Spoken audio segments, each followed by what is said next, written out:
C'est une question régime Sahel, régime de transition vers la sortie de la CEDEAO. Nous nous interrogeons encore ce matin.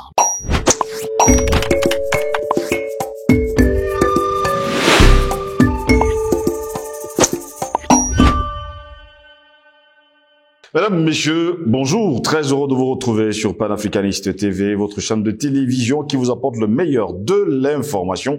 Bienvenue à toutes et à tous à cette édition de Parole panafricaniste. Le Mali, le Niger et le Burkina Faso, désormais réunis au sein de l'Alliance des États du Sahel, va-t-elle finalement aboutir à une autre organisation en dehors de la CEDEAO?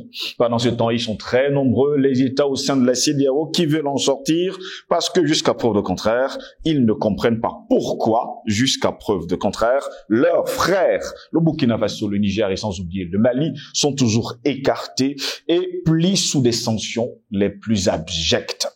Eh bien, mesdames, messieurs, par la présente charte, dénommée charte du Liptako Gourma, les parties contractantes instituent entre elles l'alliance des États du Sahel. Toute atteinte à la souveraineté, à l'intégrité territoriale d'une ou plusieurs parties contractantes sera considérée comme une agression contre les autres parties et engagera un devoir d'assistance et de secours de toutes les parties. Par ces mots prononcés, eh bien, le ministre malien des Affaires étrangères de la Diop avait entériné un projet en gestation depuis plusieurs semaines. Les régimes, on va le dire ainsi, de patriotes militaires ont finalement créé l'Alliance des États du Sahel pour poser donc cette question, savoir finalement, vont-elles rester au sein de la CEDEAO ou encore vont-elles tout simplement en sortir? Pour répondre à nos questions, nous sommes avec le président Badakani ce matin. Président Badakani, bonjour, bienvenue à vous. Bonjour, mon cher Jocelyn. Je suis très heureux de te retrouver après Noël. Qu'on soit d'accord ou pas, c'est pas ça le débat. Il y a Noël, c'est devenu chez nous.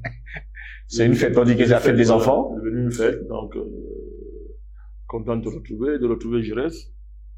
Tu sais, je t'ai toujours dit de ne pas le froisser. Non, pas du tout. Il a un petit soin, le mec. Sinon, bien caressé dans le sens du poil. Non, finalement, il peut décider de partir. C'est un chantage. Oui, c'est un chantage. On n'a pas le choix, le mec. Non, il nous fait chanter. Il nous fait chanter, le mec. Mais non. Bon, nous, on le voit pas. Donc, c'est une compensation. Hein. Ouais, bon. Voilà, on compense un peu. On voit son travail dans tous les cas. En tout cas, voilà. Donc, nous, on travaille ici parce que lui, bon, sérieusement, il travaille. Il est le garant technique de tout ce que nous faisons ici. On le salue, je salue mes copanélistes, hein. Je suis avec beaucoup d'intention. Je salue tous ceux qui sont attachés de près ou de loin à notre web télé. Les commentateurs, c'est très important. Je lis tous les commentaires et j'y apprends beaucoup. Moi, je voudrais les saluer. C'est une grande famille. On prie le vrai Dieu de nous aider à garder le cap. Voilà. Très heureux de vous avoir présent, Badakani. Nous sommes à la veille de la Saint-Sylvestre. Sûrement, nous sommes le 26 décembre de l'an de grâce 2023. Dans quelques jours, peut-être 96 heures, 120 heures. Nous allons entrer dans la nouvelle année 2024. Moi, je vais vous souhaiter tout de suite tout le bonheur du monde. Voilà, joie, santé, richesse, et tout ce qui va avec. À toi aussi. Une année est finie, une autre s'annonce. Exactement. On va voir si on a avancé. On va voir si on a avancé. Mais on devrait déjà le savoir. Hein. Je pense qu'on a beaucoup avancé. À quelques jours de la fin. Oui, à quelques jours de la fin, on a beaucoup avancé. Beaucoup. Ça est le régime de transition vers la sortie de la CEDEAO. Président Badakani, nous savons que les trois pays, le Niger, le Burkina Faso et sans oublier le Mali, se sont mis d'accord pour former la charte du Liptako Gourma. Aujourd'hui, c'est l'Alliance des États du Sahel. Ils sont tous ensemble. Vont-ils rester au sein de la CEDEAO? On est là dans l'équilibre politique et géopolitique. On est là dans l'équilibre stratégique. C'est nécessaire parce que ce soit le Mali, le Burkina ou le Niger, ces pays-là se réclament d'être les membres fondateurs de la CEDEAO. Donc, en tant que membre fondateur, je pense que c'est pas facile de se séparer de son bébé, de son fils, de sa fille.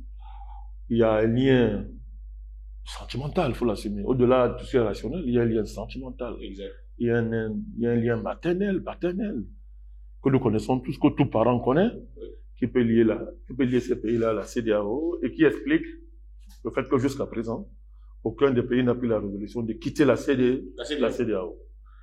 Mais ce qu'on peut dire d'emblée, Jocelyn Goss, parce que vous posez un problème de la compatibilité des deux organisations. Oui. c'est clair. Je l'ai bien perçu. Ce qu'on peut dire d'emblée, c'est que si on est membre fondateur de la CEDEAO, on assume le fait qu'on a cru. On a cru au projet de la CEDEAO. On s'est dit que ça valait quelque chose. Ça allait apporter quelque chose. Quand vous lisez les textes fondateurs de la CEDEAO, ben, ça fait rêver. Qui, à l'époque, et au niveau où l'Afrique était à l'époque, en termes de conscience géopolitique, en termes de conscience politique, aurait pu s'opposer au dessein de la CEDEAO. Très peu, en tout cas. Sauf quelques cercles d'initiés. Alors, ces cercles d'initiés, Jocelyn Gosse s'appuyait certainement sur un ensemble d'antécédents historiques qui permet de comprendre qu'en géopolitique, on ne rêve pas, ou on comprend ce qu'on fait, ou on ne fait pas, ou on évite de subir, ou on va subir. Donc, il y a beaucoup d'antécédents, ce qui est arrivé au plan d'action de Lagos, ce qui est arrivé à tous les efforts qu'une certaine génération de panafricanistes incarnés à l'époque par Edem Kodjo, le secrétaire général de l'Organisation de l'Unité africaine. Oui. Vous le connaissez, non? Le Togolais. Il y a eu un grand rêve, n'est-ce pas, avec le plan d'action de Lagos, où je vous assure, c'était une expérience en termes de fécondation intellectuelle et stratégique. C'est quelque chose qu'il faut revisiter, je pense. Ça s'est très mal terminé. Des avions ont crashé, transportant des acteurs, des éminences africaines qui allaient réfléchir sur la mise en applicabilité des résolutions du plan d'action de Lagos.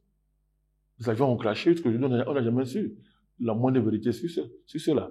Quand le plan d'action de Lagos est lancé et que son aspect sectoriel concernant les mines est en implémentation, est dans une voie d'implémentation technique, les experts africains se sont réunis, ont dégagé les modalités de son implémentation, ont réglé les questions de phasage, c'est-à-dire que différentes phases, n'est-ce pas, qu'il fallait parcourir pour réaliser ça. L'Europe s'est réunie, les Européens sont réunis, on dit c'est inacceptable. Comme je vous dis, hein, c'est inacceptable. Oui. On peut entendre parler que si on laisse ça faire, on est mort. Et après, il y a eu le crash d'avion. Les gens revenaient, je crois, du Nigeria, crash d'avion. Juste que je lui dis. Donc, les gens qui étaient au fait de tout ça, c'est tellement Jocelyn Gosse, pouvaient donc former ce club d'initiés qui regardaient la CEDEAO et rien, et dire que, mais, si les gens qui ont détruit tout ce qu'il y avait autour du plan de Lagos, si les gens qui ont saccagé toutes les espérances qu'il y avait autour du plan de Lagos, vous laissent faire, c'est qu'il y a quelque chose tout à fait là ne va pas aller. Allez, non.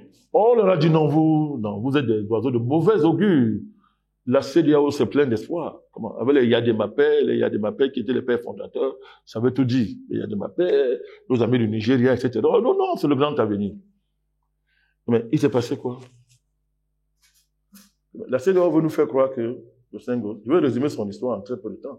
La CEDEAO veut nous faire croire que, à partir du moment où une organisation a écrit ses statuts, son règlement intérieur, les différents protocoles sectoriels, a établi une cour de justice, etc., c'est une grande organisation. Et qu'elle fait 2 ou 3 réunions de temps en temps avec les chefs d'État qui se réunissent, il y a un secrétariat, une commission, des commissions exécutives, c'est une très grande organisation. Et qu'à partir de ce moment-là, il n'y a plus rien à faire quant à savoir si ce qui est dit sur le papier est pratiqué réellement et concrètement. C'est ça la CEDEAO.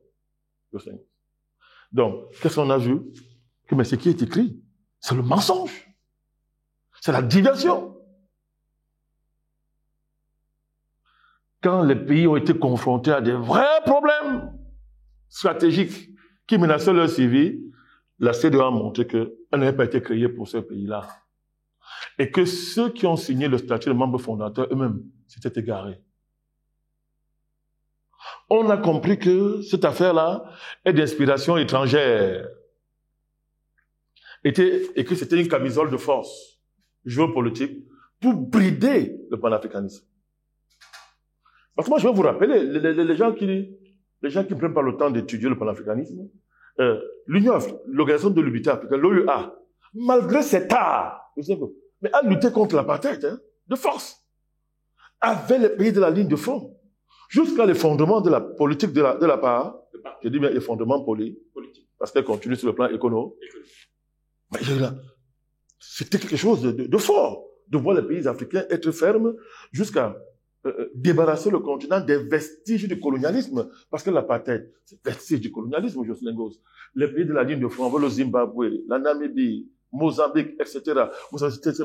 Angola, ils n'étaient pas indépendants. Laissons la question de l'Angola. C'est un autre cas particulier. Mais c'est pas loin de ça. Les pays de la ligne de front, quand on parle de la ligne de front, on parle de l'Angola. Donc, tous ces pays-là, Mugabe, Samora Machete, ces héros-là, les Kenneth Kaunda, tout ça, ils étaient héros pourquoi? Parce que la question du colonialisme, malgré le grand vent des indépendants des années 60, était un chantier inachevé. Il a failli l'achever jusqu'aux années 80, avec finalement l'indépendance du Zimbabwe et des derniers pays de la ligne de front.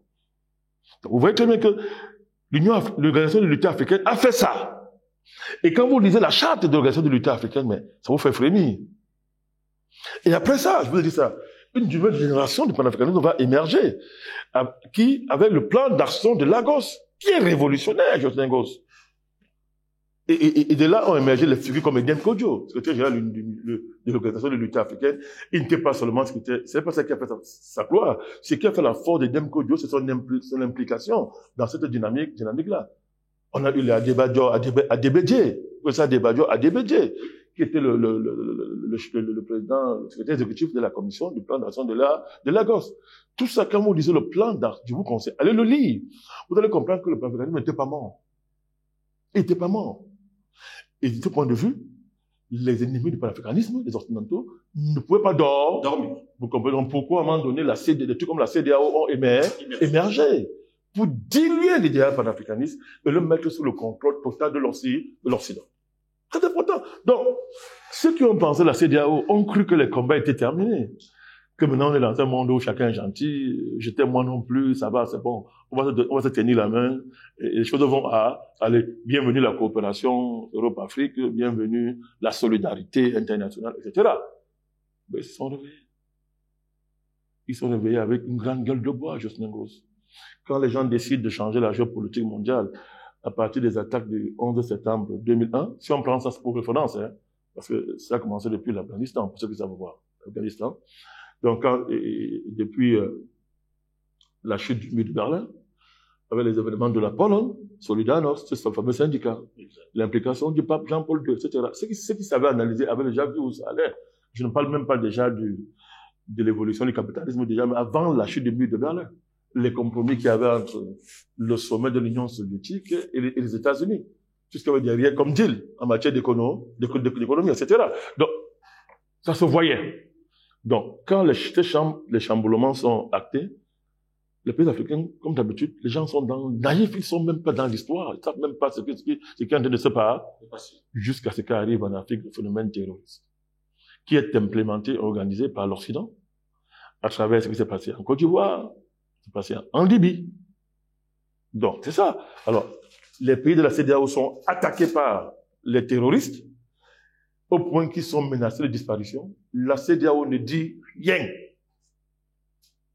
Rien. C'est à partir de ce moment-là donc que le débat a commencé à se poser sur ce que c'est que la CEDEAO dans les pays qui étaient victimes du terror. Observez que jusqu'à maintenant, les pays qui ne sont pas attaqués par ces flots refusent de faire le débat de fond, d'engager le débat de fond sur ce que signifie la CEDEAO. Ce sont ces trois pays-là qui étaient menacés dans leur résistance, qui ont été obligés de mettre la question sur la table. Alors, comme on est dans un jeu d'équilibre stratégique, je l'ai dit tout à l'heure, je l'ai dit, je comprends qu'ils ne sortent pas de la CEDEAO. Parce que on va les mettre le prétexte, c'est-à-dire, oui, on avait dit que vous n'étiez pas sérieux et que désormais votre signature étatique ne vaut rien. Parce que voilà comment est-ce qu'on nous prend en otage. Venez signer ici, on signe. Venez signer ici, je signe. Et quand vous avez signé, vous êtes mort. Monsieur, vous avez signé ici, ça vous engage. Vous avez signé ici. Si vous ne voulez pas respecter votre signature, on va vous l'imposer. La communauté internationale aime trop les choses comme ça. On vous fait la guerre parce que vous avez votre signature. Et si vous ne respectez pas la signature ici, vous n'allez pas respecter les signatures ou vous vous endettez. Donc, on fait le lien entre la signature sur un test fondateur de la CEDEAO et quand tu vas demander du crédit et de l'aide financière dans les guichets internationaux. Dès qu'on lit les deux, là, vous êtes pris. Donc, les dirigeants de ces pays-là, là-bas, font preuve de sagesse en évitant de quitter la CEDEAO, mais devant la menace de mort qui pesait sur leur pays, ils ont réfléchi rapidement et l'ES est né. Comme réponse géopolitique et stratégique à la mort de la CEDEAO. Au fait que la CEDEAO n'a pas été créée pour les Africains. que c'est une affaire qui était totalement manipulée par la France et l'Union européenne. Donc, on a créé l'AES. Donc, l'AES, je l'ai dit toujours, c'est l'événement majeur de la géopolitique africaine de ces dernières années. L'AES est l'événement majeur. D'ailleurs, depuis la chute de Kadhafi, depuis les événements qui ont eu lieu en Côte d'Ivoire, depuis la mort, l'assassinat du plan d'action de Lagos, l'événement panafricaniste majeur, l'acte panafricaniste majeur en termes de géopolitique, en termes de géostratégie, c'est l'événement de l'AES. C'est l'événement. Donc, ça pose le problème de la compatibilité entre les deux organisations. Ça, ce n'est pas un problème que les États membres de l'AES ont. C'est pas le problème, hein. Ailleurs, on n'a pas interdit aux membres de la CEDEAO de participer à d'autres organisations ou d'en créer une autre. C'est pas interdit. Alors, dès que l'idée a surgi, quand le Premier ministre de Burkina Faso a commencé à aller au Mali et que l'idée a commencé à marcher dans leur tête, vous avez vu la réaction de la CEDEAO. Elle a été très violente. Que vous n'avez pas le droit de faire ça, machin, comme ça. Mais ça fait rire. Il n'est pas dit dans la tête de la CEDEAO que si mon pays se meurt, je ne fais rien parce que la CEDEAO ne fait rien. Et moi, si je ne dois rien faire, mon pays meurt en attendant le secours des parrains de la CEDEAO. Ce n'est pas écrit dans les têtes de la CEDEAO. Donc, la création de l'AES n'est pas une violation des règles de la CEDEAO. C'est là où on se trouve. Mais, elle est une menace mortelle pour la CEDEAO. D'ailleurs, il y a d'autres pays qui commencent à taper à la porte. Hein. Et j'espère que vous le savez. On le sait. Je pense que ça doit être la Mauritanie, quel pays qui dit que non, nous là, on est prêt à entrer. Donc, en termes stratégiques et géopolitiques, c'est la première fois depuis des siècles, Jocelyn Gosse, que des pays africains volent au secours d'un autre pays africain. C'est la première fois que les pays africains manifestent ouvertement, depuis ce moment-là que je viens de citer, la conscience de leur unité historique qui va au-delà des barrières de religion et de race. C'est important de le dire. Parce que vous prenez le Mali, vous prenez le Niger, vous prenez le Burkina Faso, ces pays-là sont des pays, on peut le dire, sur le plan religieux, où on observe une ascendance de l'islam. N'est-ce pas? Oui. Ben, Jocelyn Gosse, les dynamiques qui sont en cours dépassent largement la question la question religieuse. Les barrières nationales sont vaincues. Une fois de plus, une première fois, on remet en cause directement ce principe colonial de l'intangibilité des frontières héritées de la colonisation. Ce principe est battu en brèche. Là, de manière concrète, sans discours, par l'événement qu'on appelle l'AES. Et puis, les termes de référence qui jettent les bases de l'AES, allez voir la différence avec la CEDEAO. Faites un exercice, prenez les tests de l'AES, comparez avec les tests de la CEDEAO, vous allez voir la différence. C'est-à-dire qu'en termes de contenu organique, de base, et maintenant les promesses sur cette organisation, ces promesses, sur le plan économique, comme un défi monétaire à relayer, c'est que la CEDEAO a passé le temps à faire, traîner, tourner en rond. Le destin de l'AES se confond avec la nécessité de créer une monnaie. Parce qu'on ne viendrait pas pour le terrorisme seulement par les moyens militaires. Il faut apporter des réponses concrètes aux problèmes des populations, surtout dans les régions qui ont servi de base à l'envolée du terrorisme. Donc, l'AES, c'est un défi majeur pour la CEDEAO. Majeur. Et qui dit CEDEAO dit OTAN, dit l'OTAN. Ça pose le problème du jeu des Américains sur la question. La France, on l'a remise à l'ordre. Là, elle sait très bien que c'est terminé là. Elle ne peut plus rien faire comme avant. Elle le sait. Ils l'ont dit. Ils l'ont acté eux-mêmes. Oui. Macron l'a acté dans ses discours. Mais le problème maintenant, c'est l'OTAN et les Américains. Et vous voyez la question de l'Amérique, la présence américaine au Niger, par exemple, est une question majeure. Parce que les bases militaires américaines que nous avons au Niger n'ont pas pour vocation seulement de s'occuper du Niger. C'est faux. C'est de toute la région. C'est de toute la région. Donc, il y a une projection géopolitique américaine dans cette région-là, sur lesquelles l'AES va être obligé de se plancher d'une façon ou d'une autre. Et là, ça rejoint la question de la profondeur géopolitique que l'AES est obligé d'assumer. Si vous vous différenciez de la CEDEAO dans vos tests organiques, ça veut dire que vous n'abordez plus la géopolitique, la géostratégie comme la CEDEAO le fait. Regardez l'environnement de l'Ouest africain. Qui régnait là-bas jusqu'à présent? C'est la France, c'est l'Occident, c'est l'OTAN qui régnait là-bas. Il régnait là-bas sur le plan militaire, il régnait là-bas sur le plan économique, il régnait là-bas sur le plan même culturel. Vous voyez, l'idée de la démocratie, etc., c'est qu'on le faisait, c'était les alternances qui permettaient la rotation au pouvoir de groupes d'élites corrompus, totalement occidentalisés de manière périphérique, qui s'en fichaient du sort de leur peuple, Justin-Gos. Et ça ne dérangeait pas la communauté internationale, à partir du moment où le principe de la rotation démocratique par l'alternance était assuré. Donc vous avez là un carcan culturel, un carcan géopolitique et politique. Alors, vous avez la question économique. Tous ces pays-là ne voyaient pas leur avenir en dehors des plans d'ajustement structurel du FMI et de la Banque mondiale et des aides, entre guillemets, de l'Union européenne et de la philanthropie française.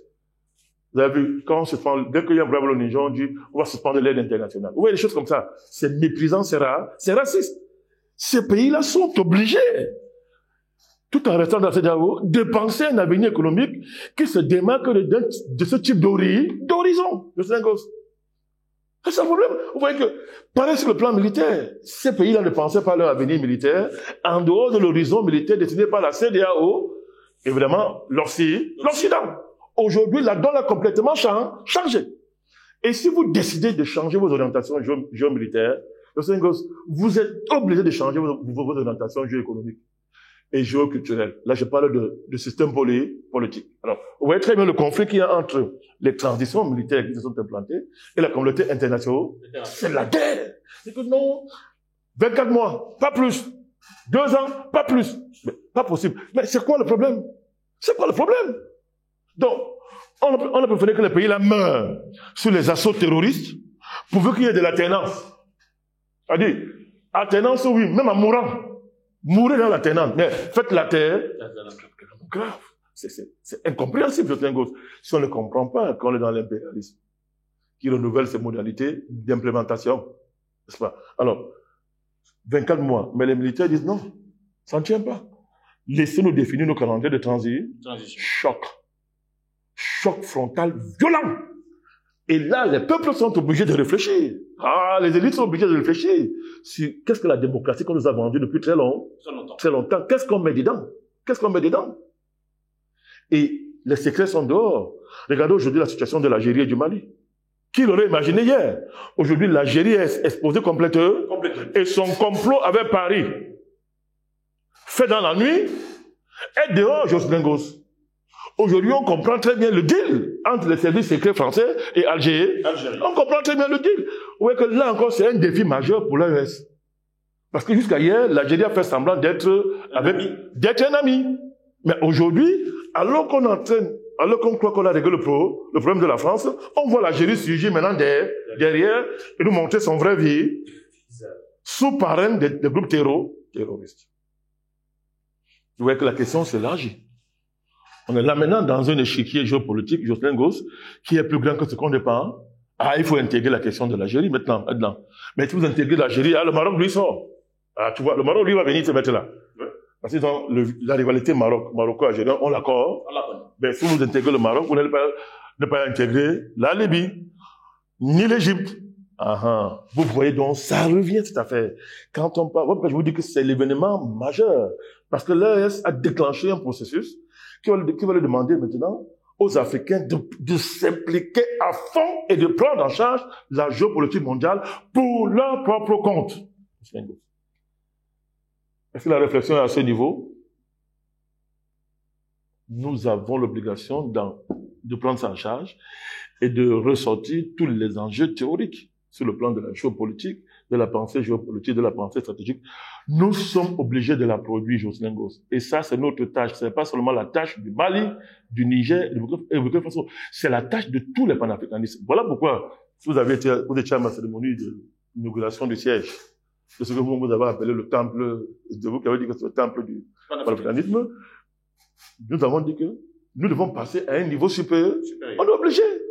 Ce qu'on a fait pendant pratiquement 13 ans, jusqu'à présent, 14 ans bientôt, de l'année prochaine, ce qu'on a fait était nécessaire. Il fallait le faire. Mais là, maintenant, on est obligé de passer à un autre niveau parce qu'il faut prendre en charge les problèmes que nous pose l'émergence de l'AES et de tous les défis qui sont en train de surgir. On ne le fera pas. C'est une grande pensée géopolitique. Et c'est ça l'essence du panafricanisme au sein gauche. Ce n'est pas la religion qui est l'essence du panafricanisme, ce n'est pas la religion. Ce n'est pas les querelles raciales. C'est l'essence même, c'est de penser la géopolitique. Les questions de l'ouverture de cerveau ont été confrontées à ça. Tous les grands penseurs panafricanistes au début ont été confrontés à ce problème. Ils ont bien compris que sans une pensée géopolitique et géostratégique digne de ce nom, il n'y a pas de panafricanisme. C'est le défi que nous devons relever. Et j'ose croire que moi et vous, on sera à la hauteur. Nous serons toujours à la hauteur parce que nous allons accomplir la mission pour laquelle nous sommes debout tous les matins. Merci à vous, mesdames, messieurs, de nous avoir suivis. Nous souhaitons nous passer une agréable journée.